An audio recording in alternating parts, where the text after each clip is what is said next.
বাংলাদেশে হিন্দু সহ অন্যান্য সংখ্যালঘুদের উপরে লাগাতার আক্রমণের প্রতিবাদে বাঁকুড়ার সোনামুখীতে সনাতনীদের মিছিল। ইউনিসের কুশপুত্তলিকা পুরালো সনাতনীরা। বাংলাদেশে চিন্ময় প্রভুকে অন্যায়ভাবে গ্রেপ্তার ও হিন্দু সহ অন্যান্য সংখ্যালঘুদের উপর মৌলবাদীদের আক্রমণের প্রতিবাদ বাঁকুড়ার সোনামুখী শহরে মিছিল করল সনাতনীরা।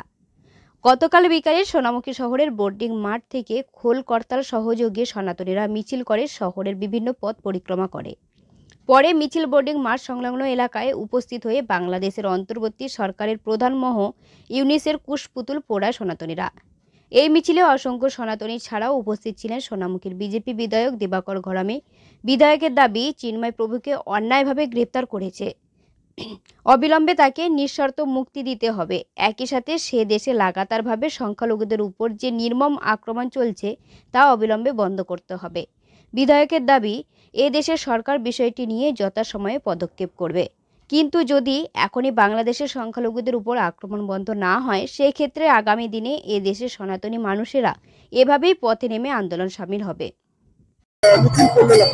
আজকে আমাদের এই মিছিলের মূলত কারণ হচ্ছে বাংলাদেশে সন্ন্যাসী মহাপ্রভু চিন্ময় প্রভুকে সেই দেশের সরকার অন্যায়ভাবে গ্রেফতার করেছে।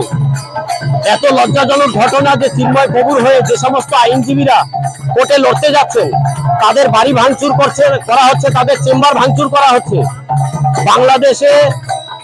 বাংলাদেশের সংখ্যালঘু হিন্দু সম্প্রদায়ের মানুষ তারা তাদের জীবন বিপন্ন, জীবন সংশয়ের মধ্যে কাটাচ্ছে, কারণ সেখানে হিন্দুদের উপর অত্যাচার হচ্ছে।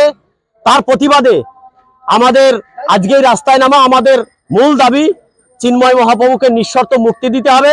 তার সঙ্গে সঙ্গে বাংলাদেশে যে আমাদের সংখ্যালঘু সম্প্রদায়ের মানুষ আছে, হিন্দু সম্প্রদায়ের মানুষ, হিন্দু, শিখ, বৌদ্ধ, খ্রিস্টান সবাইকে সুরক্ষা দিতে হবে ওই সরকারের।